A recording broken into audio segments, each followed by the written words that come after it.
দাম্পত্য জীবনের কোনো গোপন কথা কারোর সাথে শেয়ার করা যাবে না, এটা কবিরা গুনাহ, এটাকে হারাম বলে ঘোষণা দিয়েছে কে? এটাকে বিষ্ণু বলেছেন আযমুল আমানা। স্বামী স্ত্রীর মধ্যে যে অন্তরঙ্গ মুহূর্ত কাটে, এই মুহূর্তগুলোর কথা কারোর সাথে শেয়ার করা যাবে?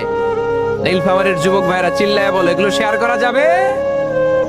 বিষ্ণু বললেন খবরদার, এটা আযমুল আমানা। স্বামীর সবকিছু স্ত্রীর কাছে আমানত, স্ত্রীর সবকিছু স্বামীর কাছে আমানত। আবার বিষ্ণু বলেছেন, যারা স্বামী স্ত্রীর গোপন দাম্পত্য জীবনের কথা অন্যের কাছে শেয়ার করে দেয়, তারা হলো আশারুন নাস, পৃথিবীর মধ্যে সবচাইতে নিকৃষ্ট মানুষ। এরা নিকৃষ্ট, এদের চাইতে নিকৃষ্ট আর কেউ হতে পারে না। উলাইকা কাল আনআম বাল হুম আদাল। এরা পশুর চাইতেও নিকৃষ্ট, যারা স্বামী স্ত্রীর প্রাইভেট কথা, পার্সোনাল কথা মানুষের কাছে বলে বেড়ায়। আসিবাউ হারাম, এই গোপনীয় সব কথাগুলোকে অন্যের কাছে প্রকাশ করা হারাম করেছে কে? চিল্লায় বলতে হবে কে? তাহলে খবরদার, নিজেদের দাম্পত্য জীবনের কোনো কিছু অন্যের সাথে শেয়ার করবেন না।